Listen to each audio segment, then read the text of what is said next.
Hello friends, आज मैं आपके डिमांड पे वीकली करंट अफेयर्स लेकर के आई हूँ। तो आप मेरे इस वीडियो को शुरू से अंत तक देखें, जो कि आपकी परीक्षा के दृष्टिकोण से बहुत महत्वपूर्ण है। जिनको ज़रूरत है उनके साथ शेयर करें, लाइक करें और अपने विचार हम तक पहुँचाते रहें। आइए देखते हैं हमारा पहला प्रश्न। भारत और किस राज्य में भारत के सबसे लंबे single lane motorable suspension bridge का उद्घाटन किया गया है? हमारे ऑप्शंस हैं गुजरात, महाराष्ट्र, उत्तराखंड और इनमें से कोई नहीं। इसका सही जवाब है उत्तराखंड। उत्तराखंड राज्य के टेहरी गढ़वाल जिले में भारत के सबसे लंबे single lane motorable suspension bridge का उद्घाटन किया गया है। उत्तराखंड राज्य के 20वें स्थापना दिवस को चिन्हित करने के लिए त्रिवेंद्र सिंह रावत ने दोबारा चाटी झूला सस्पेंशन पुल का भी उद्घाटन किया। 14 साल और 295 करोड़ की लागत से 725 मीटर लंबा पुल देश को समर्पित किया गया है, जिसके बाद टेहरी और प्रतापनगर के बीच की यात्रा 5 घंटे से घटकर 1.5 घंटे हो जाएगी। तो आइए देखते हैं उत्तराखंड के बारे में। सीएम है त्रिवेंद्र सिंह रावत, गवर्नर हैं बेबी रानी मौर्य, मुख्यमंत्री सौर स्वरोजगार योजना यही लॉन्च किया गया था। उत्तराखंड के मुख्यमंत्री ने वन एवं वन्य जीव हेल्पलाइन 1926 लॉन्च किया था। जल गुणवत्ता मूल्यांकन प्रणाली भी उत्तराखंड की गवर्नमेंट ने ही लॉन्च किया था। आइए देखते हैं हमारा अगला प्रश्न। भारत में राष्ट्रीय विधिक सेवा दिवस हर वर्ष मनाया जाता है। 9 नवंबर को, 15 नवंबर को, 2 नवंबर को और इनमें से कोई नहीं। इसका सही जवाब है 9 नवंबर को। किस फिल्म ने सर्वश्रेष्ठ भारत लघु फिल्म महोत्सव 2020 के तीसरे संस्करण में शीर्ष पुरस्कार जीता है, जो इसे ऑस्कर नामांकन के लिए योग्य बनाता है? हमारे ऑप्शंस हैं द लॉटरी, नटखट, कर्म, इनमें से कोई नहीं। इसका सही जवाब है नटखट। तो आइए देखते हैं हमारा अगला प्रश्न। किस राज्य ने देश में कोविड-19 मामलों में वृद्धि के बीच इस वर्ष लोकप्रिय हॉर्नबिल त्योहार को आभासीय रूप से मनाने का फैसला किया है? हमारे ऑप्शंस हैं सिक्किम, उड़ीसा, नागालैंड, इनमें से कोई नहीं। इसका सही जवाब है नागालैंड। नागालैंड ने कोविड-19 के मामलों में वृद्धि के बीच इस वर्ष लोकप्रिय हॉर्नबिल त्योहार को आभासीय रूप से मनाने का फैसला लिया है। आइए देखते हैं हमारा अगला प्रश्न। 10 नवंबर को प्रतिवर्ष कौन सा दिवस मनाया जाता है? हमारे ऑप्शंस हैं विश्व शिक्षा दिवस, विश्व विज्ञान दिवस, विश्व प्रौद्योगिकी दिवस, इनमें से कोई नहीं। इसका सही जवाब है विश्व विज्ञान दिवस। 10 नवंबर को विश्व विज्ञान दिवस मनाया जाता है, जिसका थीम है science for and with society in dealing with the global pandemic. इस दिन का लक्ष्य दुनिया भर में विज्ञान के लाभों के बारे में जागरूकता बढ़ाना है। विज्ञान पर विश्व सम्मेलन के बाद यूनेस्को ने 2001 में एक सामान्य सम्मेलन में उद्घोषणा के माध्यम से WSDPD यानी world science day for piece and development की स्थापना की। इस दिन को पहली बार 10 नवंबर 2002 को मनाया गया था। उत्तराखंड ने 9 नवंबर को अपना कौन सा स्थापना दिवस मनाया था? हमारे ऑप्शंस हैं 22वां, 20वां, 23वां, इनमें से कोई नहीं। इसका सही जवाब है 20वां। उत्तराखंड ने 9 नवंबर को अपना 20वां स्थापना दिवस मनाया था।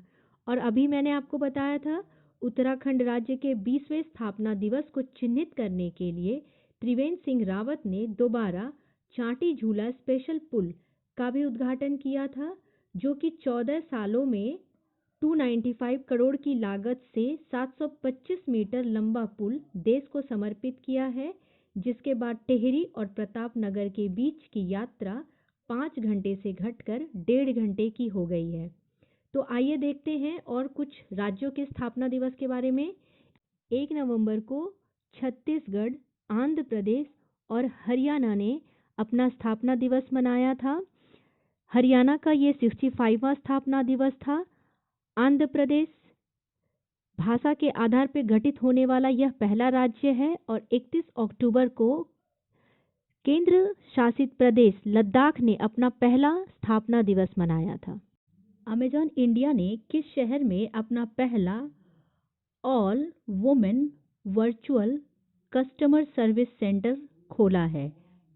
हमारे ऑप्शंस हैं बेंगलुरु, चेन्नई, मुंबई, इनमें से कोई नहीं।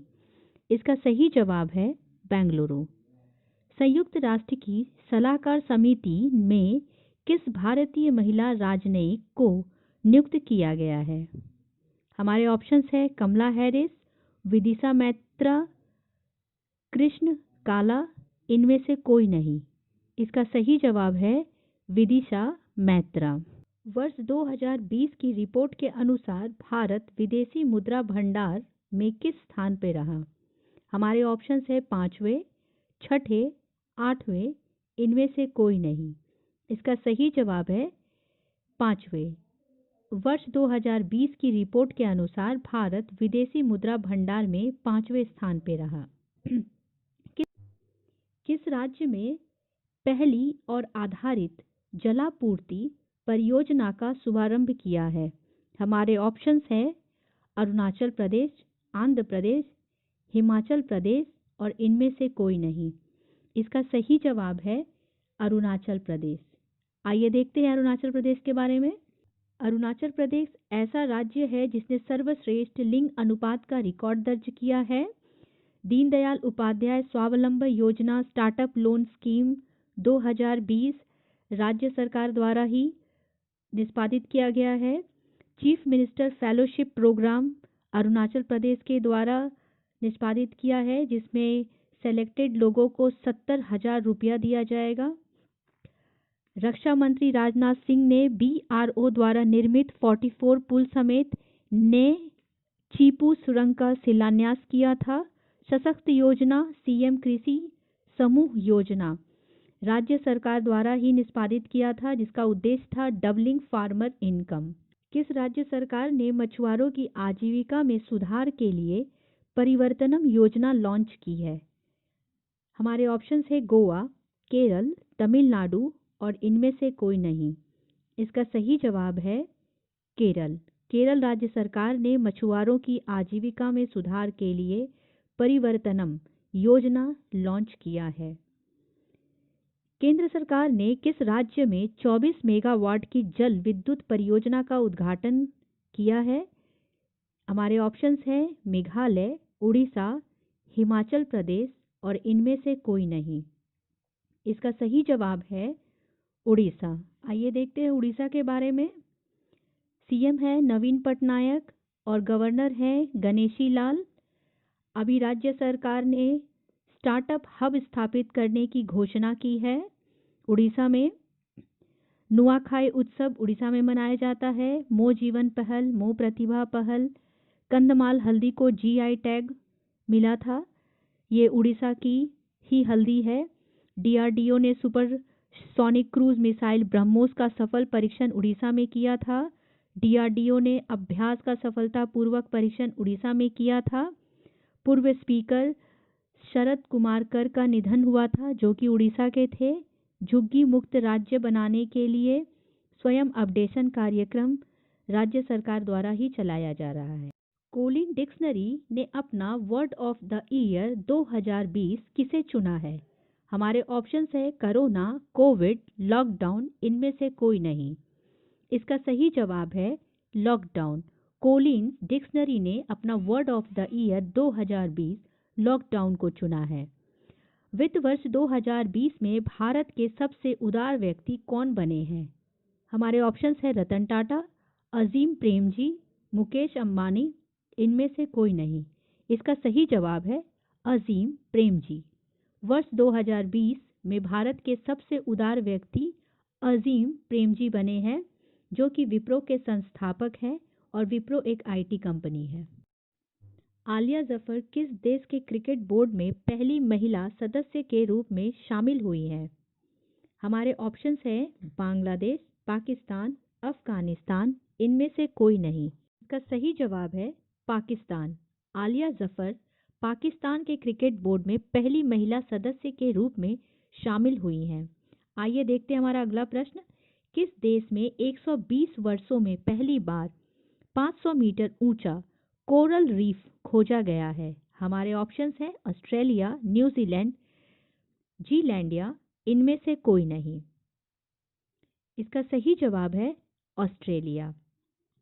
स्मिथ ओसन इंस्टीट्यूट के अनुसार इसके अनुसंधान पोत फलकोर ने ऑस्ट्रेलिया में ग्रेट बैरियर रीफ के बड़े पैमाने पर प्रवाल भित्ति की खोज की है। 500 मीटर ऊंची इस चट्टान को 120 वर्षों में पहली बार खोजा गया है।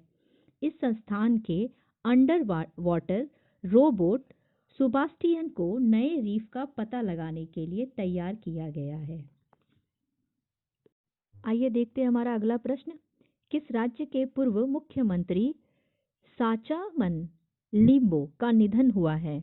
हमारे ऑप्शंस हैं आसाम, नागालैंड, सिक्किम, इनमें से कोई नहीं। इसका सही जवाब है सिक्किम।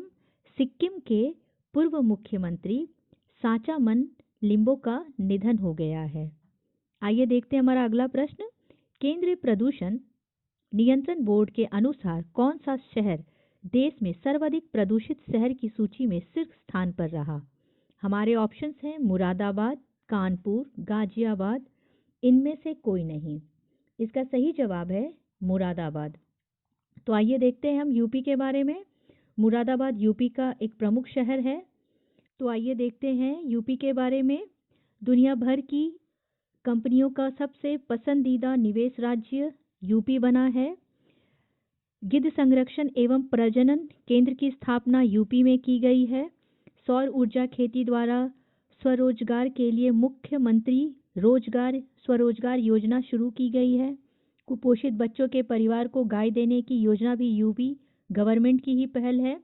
कोविड-19 के मरीजों के प्रत्येक जिले में L2 के अस्पताल खोलने की घोषणा यूपी गवर्नमेंट की पहल है और मिशन शक्ति अभियान भी यूपी गवर्नमेंट की ही पहल है। आरबीआई ने कितनी भाषाओं में मल्टीमीडिया जागरूकता अभियान आरबीआई कहता है लॉन्च किया है? ये बहुत इंपॉर्टेंट क्वेश्चन है आपके एग्जाम के लिए। इसके ऑप्शंस हैं 12, 14, 13, इनमें से कोई नहीं। इसका सही जवाब है 14। आरबीआई ने सुरक्षित बैंकिंग और वित्तीय प्रयासों के बारे में जनता को शिक्षित करने के लिए इस अभियान की शुरुआत की है। यह आरबीआई का पहला 360 डिग्री अभियान है जिसमें टेलीविज़न, रेडियो, समाचार पत्र, होर्डिंग, वेबिनार, सोशल मीडिया और एमएमएस जैसी मीडिया प्लेटफॉर्म भी शामिल होंगे। आप मेरे इस वीडियो को शुरू से अंत तक देखें, इसे सब्सक्राइब करें, बेल आइकन पर क्लिक करें, ऑल नोटिफिकेशन पे जाएं, वहां क्लिक करें ताकि आपको मेरे लेटेस्ट वीडियो के अपडेट्स मिलते रहें। इसे शेयर करें, अपने कमेंट्स, अपने विचार, अपने सुझाव हम तक पहुंचाते रहें। किस देश ने विश्व का पहला 6G एक्सपेरिमेंटल सैटेलाइट लॉन्च किया है? हमारे ऑप्शंस हैं चीन, थाईलैंड, मलेशिया, इनमें से कोई नहीं। इसका सही जवाब है चीन। चीन ने विश्व का पहला 6G एक्सपेरिमेंटल सैटेलाइट लॉन्च किया है। आइए देखते हैं हमारा अगला प्रश्न। 13वें अर्बन मोबिलिटी इंडिया सम्मेलन 2020 का उद्घाटन किसने किया है? हमारे ऑप्शन है शक्तिकांत दास, हरदीप सिंह पुरी, राजनाथ सिंह, इनमें से कोई नहीं। इसका सही जवाब है हरदीप सिंह पुरी, जिन्होंने 13वें अर्बन मोबिलिटी इंडिया सम्मेलन 2020 का उद्घाटन किया है। आइए लेते हैं हमारा अगला प्रश्न। किसे Tata literature life time achievement award 2020 से सम्मानित किया गया है? हमारे ऑप्शंस हैं अमिताभ बच्चन, रस्किन बॉन्ड, शशि थरूर, इनमें से कोई नहीं। इसका सही जवाब है रस्किन बॉन्ड, जिन्हें Tata literature life time achievement award 2020 से सम्मानित किया गया है। आइए देखते हैं हमारा अगला प्रश्न। किस देश के प्रधानमंत्री शेख खलीफा बिन सलमान अल खलीफा का निधन हुआ है? इसके ऑप्शंस हैं कतर, ओमान, बहरीन, इनमें से कोई नहीं। इसका सही जवाब है बहरीन।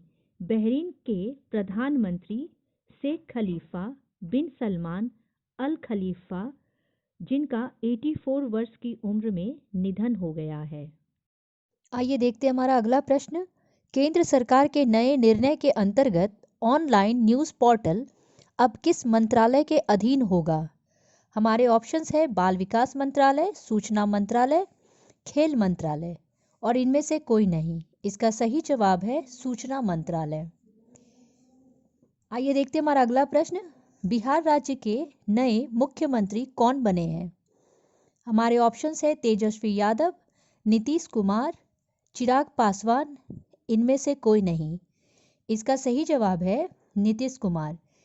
बिहार राज्य के नए मुख्यमंत्री नीतीश कुमार बने हैं और ये 7वीं बार शपथ ग्रहण करेंगे।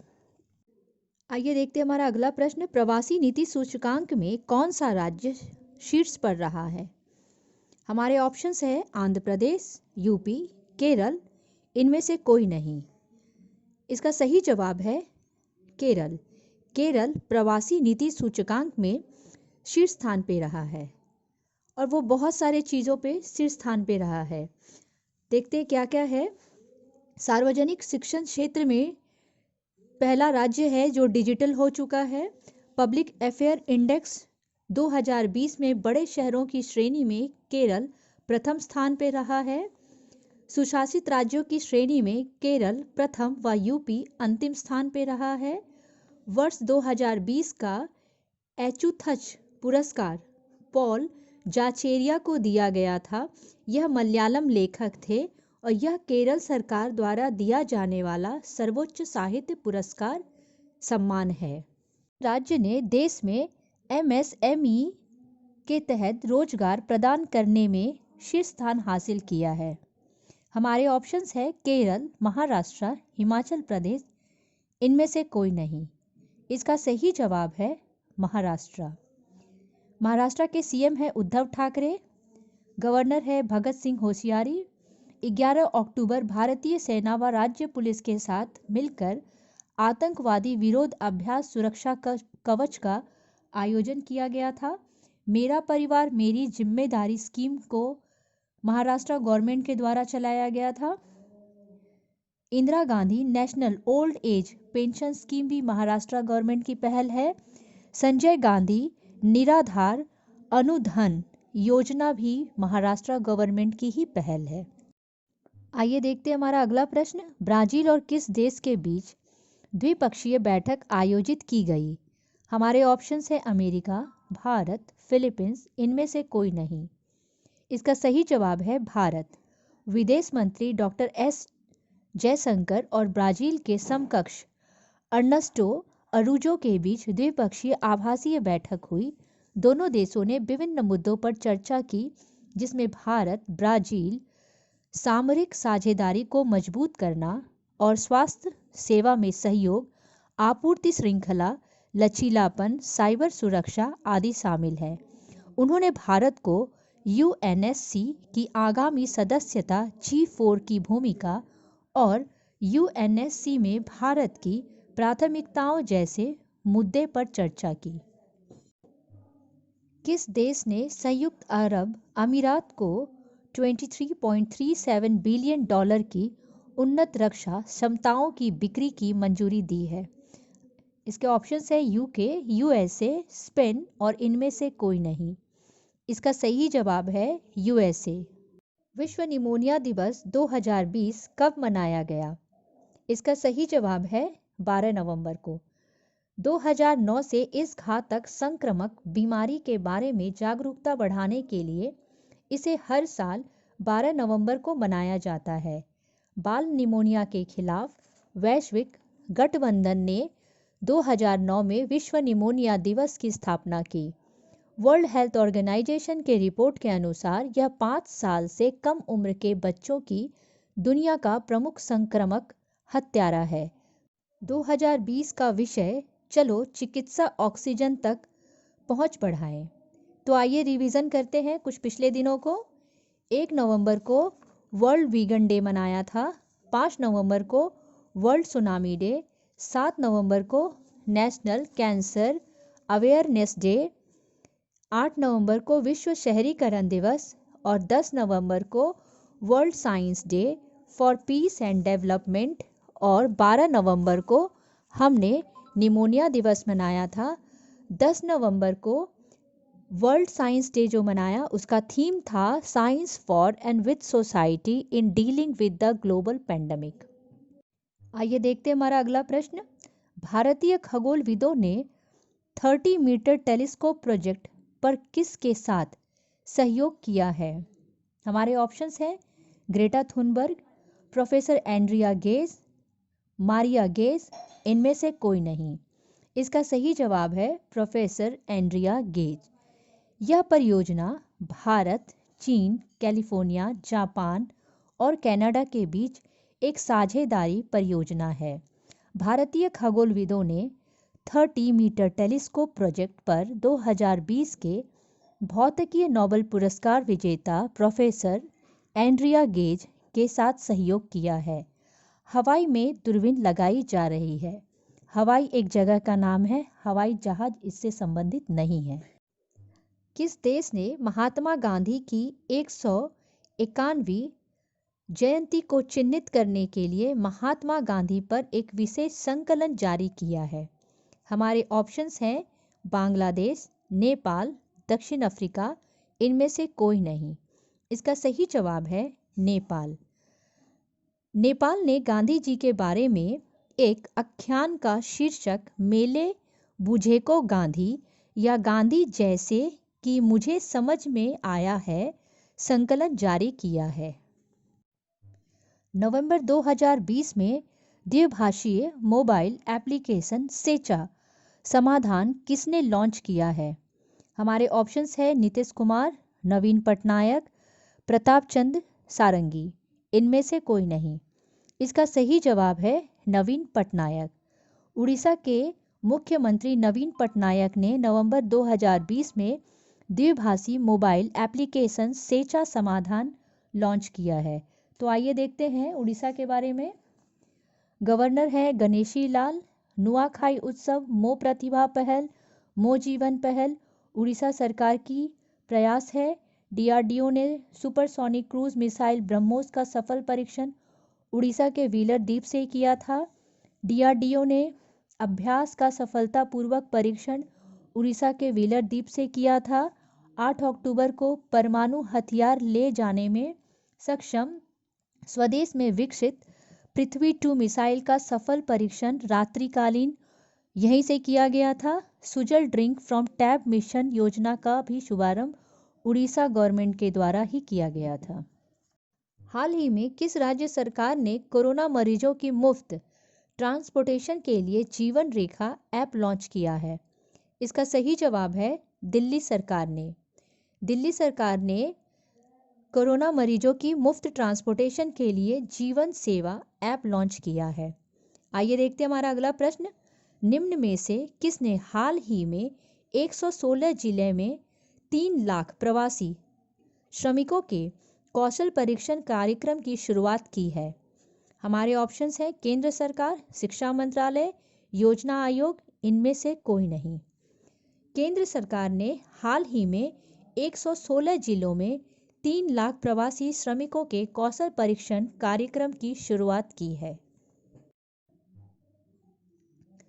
आइए देखते हैं हमारा अगला प्रश्न। वित्त मंत्रालय ने हाल ही में कोविड-19 सुरक्षा मिशन के लिए कितने करोड़ रुपए का अनुदान देने की घोषणा की है? हमारे ऑप्शंस हैं 200 लाख करोड़, 900 लाख करोड़, 700 लाख करोड़, इनमें से कोई नहीं। इसका सही जवाब है 900 लाख करोड़। वित्त मंत्रालय ने कोविड-19 सुरक्षा मिशन के लिए 900 लाख करोड़ रुपए का अनुदान देने की घोषणा की है। आइए लेते हैं हमारा अगला प्रश्न। भारत और किस देश के बीच विदेश सचिव हर्षवर्धन श्रृंगला के 4 समझौतों पर हस्ताक्षर किए हैं? हमारे ऑप्शंस हैं ऑस्ट्रेलिया, मालदीव, अफ्रीका और इनमें से कोई नहीं। इसका सही जवाब है मालदीव। भारत और मालदीव के बीच विदेश सचिव हर्षवर्धन श्रृंगला ने यात्रा के दौरान दोनों देशों के बीच संबंधों को बेहतर बनाने के उद्देश्य से 4 समझौतों पर हस्ताक्षर किए हैं। कोरोना काल में मालदीव पर्यटन उद्योग बहुत बुरी तरह से प्रभावित हुआ है। इस वजह से भारत ने सितंबर 2020 में मालदीव को $250 मिलियन का ऋण प्रदान किया है। आइए देखते हैं हमारा अगला प्रश्न। वर्ल्ड हेल्थ ऑर्गेनाइजेशन ने ट्रेडिशनल मेडिसिन का ग्लोबल सेंटर बनाने के लिए किस देश को चुना है? हमारे ऑप्शंस है जापान, अमेरिका, भारत, इनमें से कोई नहीं। इसका सही जवाब है भारत। वर्ल्ड हेल्थ ऑर्गेनाइजेशन ने ट्रेडिशनल मेडिसिन को ग्लोबल सेंटर बनाने के लिए भारत का चुनाव किया है। लेते हैं हमारा अगला प्रश्न। अंतर्राष्ट्रीय बाल शांति पुरस्कार किसने जीता है? हमारे ऑप्शंस हैं सादात रहमान, दिव्य मौलाम, ग्रेटा थुनबर्ग। इसका सही जवाब है सादात रहमान। सादात रहमान को अंतर्राष्ट्रीय बाल शांति पुरस्कार प्रदान किया गया है और यह पुरस्कार नोबेल शांति पुरस्कार विजेता मलाला यूसुफ द्वारा प्रदान किया जाता है। आइए देखते हैं हमारा अगला प्रश्न। Quick response surface to air missile system एक छोटी दूरी की सतह से लेकर हवा में मार करने वाली मिसाइल प्रणाली है जिसे किसके द्वारा डिजाइन किया गया है? हमारे ऑप्शंस हैं DRDO, इसरो, HAL हेल और इनमें से कोई नहीं। तो इसका सही जवाब है DRDO। DRDO का फुल फॉर्म है defence research and development organisation, यानी रक्षा अनुसंधान एवं विकास संगठन। इसकी स्थापना 1958 में नई दिल्ली में हुई थी। इसकी पेरेंट एजेंसी है मिनिस्ट्री ऑफ डिफेंस और चेयरमैन है डॉक्टर जी सतीश रेड्डी। रक्षा अनुसंधान एवं विकास संगठन भारत की रक्षा से जुड़े अनुसंधान कार्यों के लिए देश की अग्रणी संस्था है। यह संगठन भारतीय रक्षा मंत्रालय की एक अनुषंगिक इकाई के रूप में काम करता है। इस संस्था की स्थापना से भारतीय थल सेना रक्षा विज्ञान संस्था के तकनीकी विभाग के रूप में की गई थी। हाल ही में प्रधानमंत्री ने स्टैच्यू ऑफ पीस का उद्घाटन किस राज्य में किया है? हमारे ऑप्शंस हैं झारखंड, बिहार, राजस्थान, इनमें से कोई नहीं। इसका सही जवाब है राजस्थान। पीएम नरेंद्र मोदी ने वीडियो कॉन्फ्रेंसिंग के जरिए स्टैच्यू ऑफ पीस का उद्घाटन किया है। जैनाचार्य श्री विजय वल्लभ सुरेश्वर जी महाराज की 151वीं जयंती के अवसर पर प्रतिमा का उद्घाटन किया गया। यह प्रतिमा 151 इंच ऊंची है और अष्टधातु से निर्मित है, जिसमें प्रमुख घटक के रूप में तांबे के साथ 8 धातु हैं। तो आइए देखते हैं राजस्थान के बारे में। राजस्थान के सीएम हैं अशोक गहलोत, गवर्नर हैं कलराज मिश्र।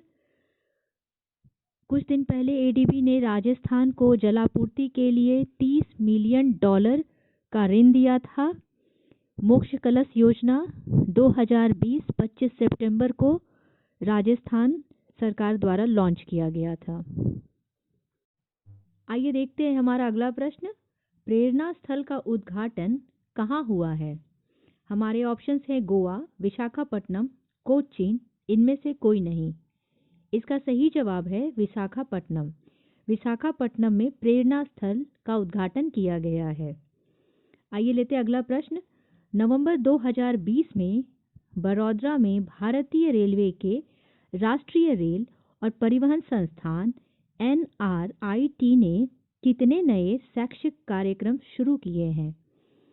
हमारे ऑप्शन है 6, 7, 8, इनमें से कोई नहीं। इसका सही जवाब है 7। बड़ौदा ने भारतीय रेलवे के राष्ट्रीय रेल और परिवहन संस्थान ने 7 नए शैक्षिक कार्यक्रम की शुरुआत की है। वडोदरा गुजरात का एक महत्वपूर्ण शहर है। तो आइए जानते हैं गुजरात के बारे में। गुजरात के सीएम हैं विजय रूपानी और इसके गवर्नर हैं आचार्य देवव्रत। प्रधानमंत्री नरेंद्र मोदी ने विश्व के सबसे लंबी मंदिर रोपवे का उद्घाटन गुजरात में किया था। गुजरात दुनिया का सबसे बड़ा ग्रीनफील्ड जिंक स्मेल्टर स्थापित करने वाला राज्य बना है। भारत का पहला कार्डियक अस्पताल की स्थापना भी गुजरात में ही हुई है। भारत की पहली सी प्लेन परियोजना की स्थापना भी यहीं की गई है। पीएम मोदी ने गुजरात के केवड़िया जिले में सरदार पटेल जूलॉजिकल पार्क का उद्घाटन किया था। किसानों को दिन में सिंचाई के लिए बिजली की आपूर्ति हेतु सूर्योदय योजना का प्रतिपादन यहीं किया गया है। National authority for ship repairing कार्यक्रम की स्थापना भी यहीं की गई थी। अगर आपको मेरा वीडियो पसंद आता है तो प्लीज़ आप मेरे चैनल को सब्सक्राइब करें, लाइक करें, जिनको ज़रूरत है उन्हें शेयर करें और अपने विचार और सुझाव हम तक पहुंचाते रहें। आइए देखते हैं हमारा अगला प्रश्न। नवंबर 2020 में टेस्ला ने कितने चार्जिंग पॉइंट के साथ विश्व का नया सबसे बड़ा सुपर चार्जर स्टेशन खोला है? हमारे ऑप्शंस हैं 52, 56, 44 और इनमें से कोई नहीं। इसका सही आंसर है 56। नवंबर 2020 में टेस्ला ने 56 चार्जिंग पॉइंट के साथ विश्व का नया सबसे बड़ा सुपर चार्जर स्टेशन खोला है। आइए देखते हैं हमारा अगला प्रश्न। संयुक्त राष्ट्र का यूनाइटेड नेशन सहिष्णुता के लिए अंतर्राष्ट्रीय दिवस कब मनाया जाता है? हमारे ऑप्शंस हैं 16 नवंबर, 14 नवंबर, 17 नवंबर और इनमें से कोई नहीं। इसका सही जवाब है 16 नवंबर। 16 नवंबर को अंतर्राष्ट्रीय सहिष्णुता दिवस मनाया जाता है। यह समाज में सहिष्णुता के आवश्यकता के बारे में लोगों को शिक्षित करता है और असहिष्णुता के नकारात्मक प्रभावों को समझने में मदद करता है। 16 नवंबर 1995 को यूनेस्को के सदस्य राज्यों ने वर्ष के लिए सहिष्णुता और कार्रवाई की अनुवर्ती योजना पर सिद्धांतों की घोषणा को अपनाया। तो आइए रिवीजन करते हैं कुछ पिछले दिनों को। 1 नवंबर को हमने वर्ल्ड वीगन डे मनाया था। 5 नवंबर को वर्ल्ड सुनामी डे। 7 नवंबर को नेशनल कैंसर अवेयरनेस डे। 8 नवंबर को विश्व शहरीकरण दिवस और रेडियोग्राफिक दिवस। 10 नवंबर को world science day for piece and development. 12 नवंबर को वर्ल्ड निमोनिया डे। 14 नवंबर को विश्व मधुमेह दिवस। 16 नवंबर को राष्ट्रीय प्रेस दिवस। 2021 में 13वें ब्रिक्स शिखर सम्मेलन की मेजबानी कौन सा देश करेगा? हमारे ऑप्शंस हैं ब्राजील, रूस, भारत, इनमें से कोई नहीं। इसका सही जवाब है भारत। 2021 में 13वें ब्रिक्स शिखर सम्मेलन की मेजबानी भारत करेगा। पीएम नरेंद्र मोदी ने 17 नवंबर 2020 को 12वें ब्रिक्स शिखर सम्मेलन में भाग लिया। ग्लोबल स्टेबिलिटी, शेयर्ड सिक्योरिटी और इनोवेटिव थीम ग्रोथ की थीम के तहत रूस में इसकी मेजबानी की।